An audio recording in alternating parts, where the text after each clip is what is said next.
Today's devotional was all about self compassion, allowing ourselves to let go of guilt that we feel from any decisions we've made in the past. This is one that I'm pretty good with, that I really strive to help people when I work with them individually to understand that we always make the best decision that we can in any given moment. And we should therefore forgive ourselves if that best decision in that moment, in hindsight, because hindsight's 2020, in hindsight may have not led us where we want to go. I hold on to that personally by remembering that it may not have led me to where I wanted to go, but very often it leads to where I need to go. There's always a lesson. For example, I a friend referred me to do a talk at a corporation. They didn't have much of a budget. It was last minute. And so what I have said I would do in the past is always do a contract, even if it is for something free, just so that we're all on the same page. Things are really clear. Because this was last minute, and I know corporations, it can be a real hassle to go through the corporate counsel to get a contract signed. I just asked them to look at the contracts and give me a verbal agreement. And they were supposed to pay for books, right? That was going to be my payment.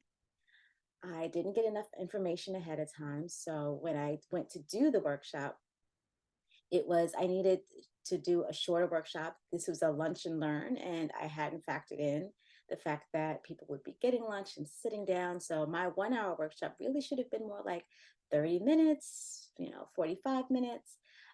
So that was challenging.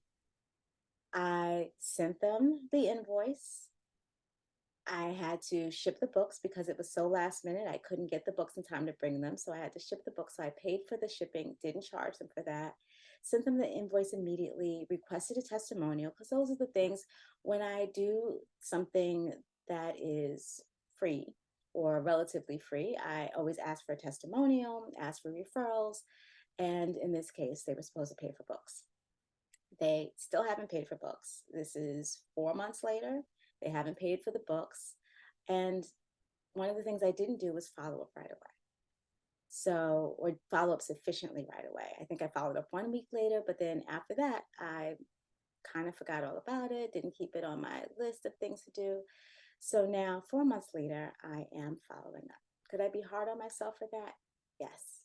But instead, I'm choosing to see it as a reminder, a learning opportunity, an opportunity to remind myself that I've been speaking, I've been teaching, I've been doing this for 20 years at least, and I deserve my full speaking fee, right? $5,000 to start with.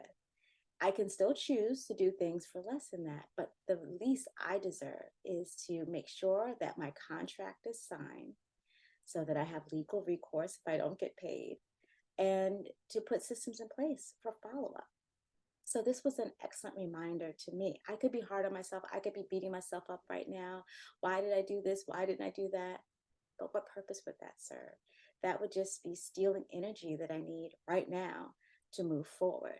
Instead, I am choosing to use this as a reminder to put the systems in place, to stick with my systems and my boundaries, and to make sure that the follow up is in place and to know my worth. Because I went in there and I did a fabulous talk. They were very happy. That was very clear. But then people get busy with other things. So, all that to say is, I encourage everybody to find inner peace by forgiving yourself and remembering that you always make the best decisions that you could in any moment, and that anything that doesn't go quite the way you hoped it would is an opportunity to learn and grow. And as we know more, we can do different things, do things better, to hold on to our inner peace.